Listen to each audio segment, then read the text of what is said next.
Minister of Lands and Natural Resources John Peter Amewu has revealed his ministry in the coming days will introduce sustained combat and militant supervision in the various mining communities as part of moves to end illegal mining in Ghana. The ministry, he says, has also reviewed and given a fresh 30-day ultimatum for galamseyers to move the excavators from the various mining communities or risk punitive actions. Latif Idris has been touring the western region with the anti-galamsey task force headed by the minister as part of efforts to end the illicit trade and filed this report.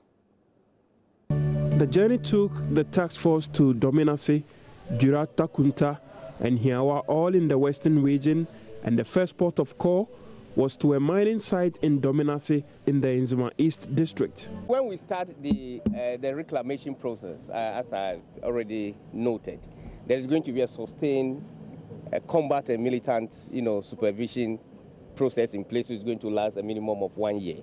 And so we don't expect that. A good question somebody asks is, in attempt to reclaim, people will come back and do the digging, because there's going to be supervision. The police, the military, the law enforcement agencies will be around. We expect to maintain, what we are witnessing now. So it is important that the reclamation, as you rightly put it, will start as early as possible. That is number one. Number two, it's to begin to look for the alternative livelihood for these people. Of course, these are the guys that will be brought into the MMIP. At Hiase, the task force arrested this sole miner who was busily mining for gold despite the ban. The Minister of Lands and Natural Resources, John Peter Amewu, ordered the task force to seize the pumping machine he was using at the site. The nonsense you are doing around here, you are killing people.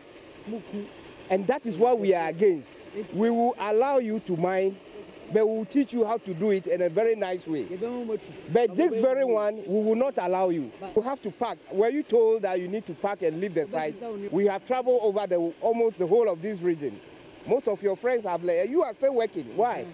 The miner explained why he defied the order to end mining and begged the minister to return his pumping machine. I am doing this because of hunger. Of course, I've heard about the ban, but I lost count of the dates. That's why I'm here today. But I can assure you that I'm packing my tools and I'm leaving site immediately.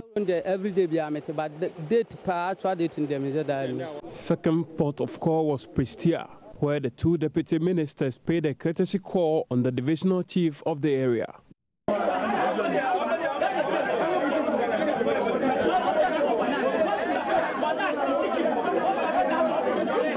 The two deputy ministers were met with a protest by the youth of the area, who are predominantly into galamsey. From Volta region on Abo. Chamfine operators are mostly from the Volta region, and the authorities are also part. We do not want those machines here. We want the authorities to allow us to continue our activities, especially those of us who do not destroy the water bodies. We made the police arrest those using the Chamfine machine to destroy the water bodies. They are the main culprits, and we think government should rather direct its energy by arresting those who engage in Chamfine operations. The hashtag which is running, of course, is no to galamsey, and I am for it. So the hashtag is no to galamsey. From Prestia, which is the hub of mining in the country, this has been Latif Idris reporting for Joy News. Away from galamsey, the Bank of Ghana will soon take a decision on commercial banks going through some financial challenges and have resulted to liquidity support from the central bank.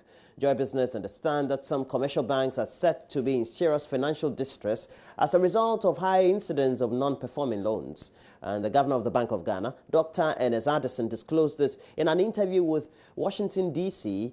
Correspondent, where we have reporters there, where he's also taking part in the annual spring meetings of the World Bank. And George Biafe is bringing you a lot more.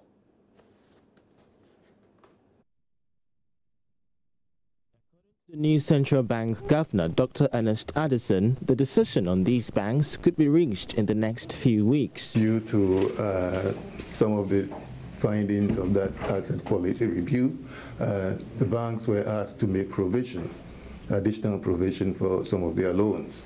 And on the basis of that, some banks need to recapitalize. I think that the Bank of Ghana has written to them to submit recapitalization plans, and we are waiting to look at those recapitalization plans. It has to be credible, and we are hoping that in the next few weeks, on the basis of the reports that they submit, some decisions will have to be taken. The governor also promised to enforce the zero financing of government. If you take last year, the Bank of Ghana did not finance the budget at all, and this is something that we all recommend for countries that are, especially in our context, we are looking at fiscal consolidation. We are not expecting the budget to be dominant, in this particular regime. So we do not expect that we would, have a situation where the government will come for financing from the central bank.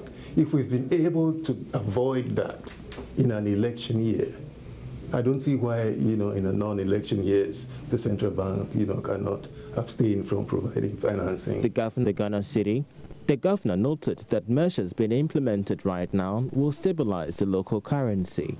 There, in terms of the alignment of the policy rates with the interbank market, we have seen that the alignments there have more or less also taken place. So we expect to see better transmission of the monetary policy rate, to the rest of the banking system. The government, if you look at the discussions of the fund, the government is committed to the medium-term framework that we have in place. That medium-term framework includes a vision of having a single-digit inflation at 8 plus or minus 2% over the medium term. So we are looking at that for 2018-2019. For 2017, the target is at 11.2. And at his first media engagement with some journalists in Washington, D.C., with the promise of keeping inflation under control to help achieve the end-of-year target of 11.2%. Meanwhile, the second deputy governor of the Bank of Ghana, Dr. Johnson Esiama, and other officials of the central bank have been answering questions by the Public Accounts Committee of Parliament that is probing financial activities of the bank in 2015. These include payment of proceeds generated out of the export of gold and other minerals into state coffers at the Bank of Ghana. We have a very strong system in place for monitoring gold exports. The gentleman from our banking department, they've been doing a lot of work in recent times, monitoring the amount of gold exports that go out of this country. And again, Mr. Chairman, with your permission, I want Eric to come in and then I'll complement what he says. There is a system that we've put in place to monitor the production and export of gold. In collaboration, Bank of Ghana, in collaboration with GCNet, has developed a system which makes it mandatory for every exporter of gold to go through a system that has been designed and is being implemented. And with this system, an exporter has to generate a letter of commitment indicating the commitment to export gold, and then Bank of Ghana has been connected to the system. It's a database system, so the moment an exporter prepares an LOC, Bank of Ghana in our offices, we are able to access the information on companies that are exporting the gold. And even before the gold is exported, commercial banks or DMBs also come in to give authorization before the gold is exported out of the country. So yes, we have a system in place to enable Bank of Ghana to monitor and to collaborate the quantum of gold being exported out of the country.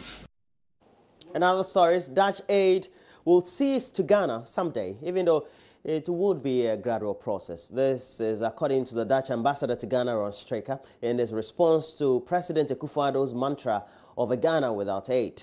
As part of celebrations of the birthday and 50th anniversary of its king, Willem Alexander, the Dutch have been reflecting on Ghana's relationship with the Netherlands on the theme from aid to trade agenda.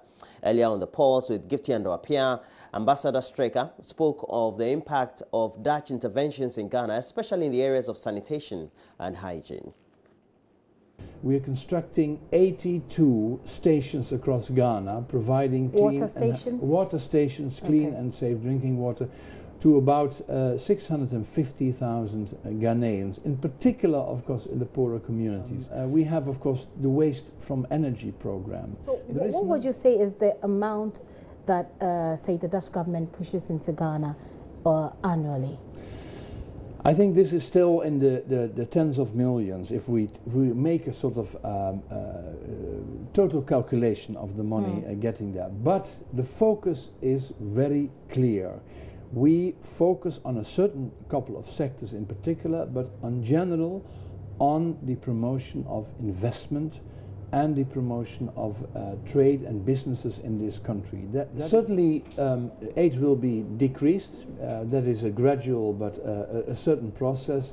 But a couple of financial instruments that we have centrally being managed in the Netherlands, which are open to other countries across the world, a couple of countries, of course, in Africa as well, I think will remain open for some time and should really for the benefit of Ghana, and should be at the benefit of the Dutch companies which want to come here to Ghana.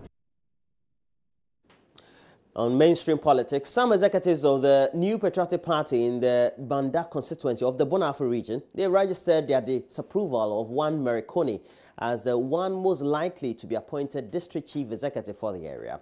The Banda constituency MPP executives argued that Marikoni is neither suitable nor qualified to lead Banda as a DCE, even though she is the current women's organizer for the constituency.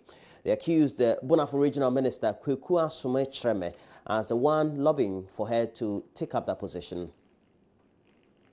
The Banda constituency NP executives, led by the Affairs Vice Chairman Peter Donko, alleged that Marikoni is academically unqualified and has no academic certificate to show. Such a person, they stated, would only mismanage and disintegrate Banda district. We have exhausted all available avenues to us on resolving issues concerning the appointment of Banda DCE with the appointing authorities, yet our concerns never seem to be understood and valued. Hence, resorting to this last but all important media engagement to tell the whole world our reasons for never accepting the imposition of any mediocre person on the good people of Banda as DCE. Peter Donko announced that the elders of Banda and the party hierarchy in the constituency have agreed that Paul Balfour will become the next DCE for the area. It is the wish of MPP constituency executive for Banda and grassroots party supporters to have Mr. Balfour Paul as Banda DCE to help continue to mobilize the supporters of the party, ensure unity among the executive, and to champion the development agenda of Banda district. If Paul Balfour, our choice, has not been appointed as the DCE, we are going to advise ourselves for the next election. For now, the decision on who will get the nod to be the DCE lies only with President Akufo-Addo. Nesta Kafuya Jomes reports. And that's it for the news. We have a lot more news as we review the newspapers and we look at the online portals. We'll be doing that soon. I'll be joined by Benis Abubedu for that.